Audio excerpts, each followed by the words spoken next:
નમસ્કાર મિત્રો, જય હિન્દ, જય ભારત, જય શ્રી કૃષ્ણ. સ્વાગત છે તમારું આપણી YouTube channel government pension salary info and ન્યૂઝમાં. તો આજે આપણે વાત કરવાના છે કે ગુજરાત રાજ્યના વિધવા મહિલાઓ અને 60 વર્ષ ઉપરના વૃદ્ધ પેન્શનરો માટે જે મોટી રાહત મળી છે તેના વિશે. તો મિત્રો, હવે ગુજરાત રાજ્યના વૃદ્ધ પેન્શનરોને મોજે દરિયા થશે, કેમ કે તેમની જે સહાય છે તેમાં વધારો કરવામાં આવ્યો છે. તો મિત્રો, આજથી સહાયમાં વધારો થઈ શકે છે. અને મિત્રો, આ વધારો થશે તો પેન્શનરોને તેના બેંક ખાતામાં પેન્શનમાં થશે ઢગલાબંધ વધારો.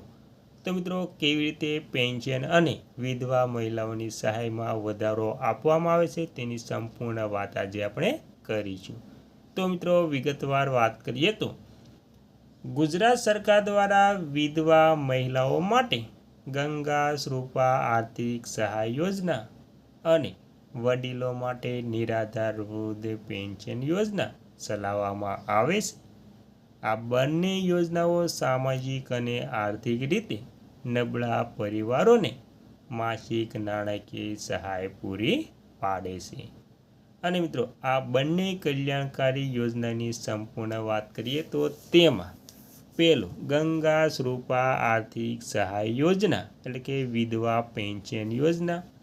આ યોજનાનો મુખ્ય હેતુ વિધવા મહિલાઓને આર્થિક રીતે આત્મનિર્ભર બનાવવાનો છે. ત્યારબાદ Gujarat woman and child development department લાભાર્થી માત્ર વિધવા મહિલાઓ. આવક મર્યાદા ગ્રામીણ વિસ્તાર માટે વિધવા મહિલાઓની આવક 1,20,000 સુધી અને શહેરી વિસ્તારની મહિલાઓ માટે 1,50,000 સુધી હોવી જોઈએ. ત્યારબાદ દસ્તાવેજો પતિના મરણનો દાખલો, અરજદારનું આધાર કાર્ડ અને ચૂંટણી કાર્ડ, આવકનું પ્રમાણપત્ર, બેંક પાસબુકની નકલ અને રહેઠાણનો પુરાવો, જેમાં લાઇટ બિલ અથવા તો વેરા પોઈન્ટ્સની જરૂર પડે છે.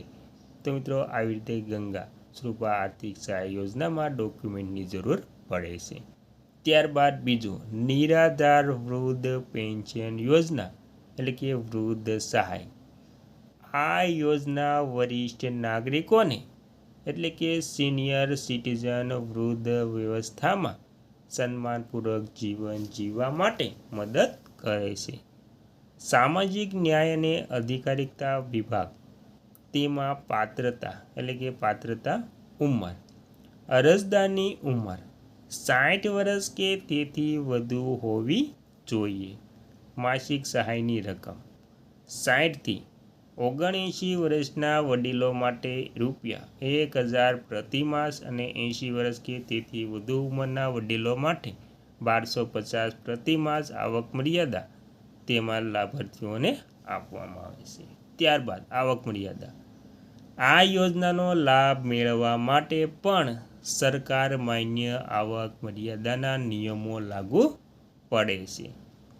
તો મિત્રો, વૃદ્ધ પેન્શનરો માટે દસ્તાવેજોની વાત કરીએ તો તેમાં ઉંમરનો પુરાવો, તેમાં શાળા છોડ્યાનું પ્રમાણપત્ર અથવા તો આધાર કાર્ડ, રેશન કાર્ડ, આવકનો દાખલો, મામલતદાર અથવા તો ટીડીઓ દ્વારા પ્રમાણિત બેંક ખાતાની વિગતો.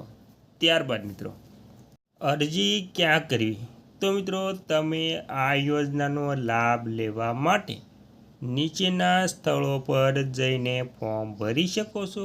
તેમાં ગ્રામીણ વિસ્તાર માટે ગ્રામ પંચાયત વીસીએ ઓપરેટર પાસે, શહેરી વિસ્તાર માટે મામલતદાર કચેરી અથવા તો જન સેવા કેન્દ્ર ખાતે.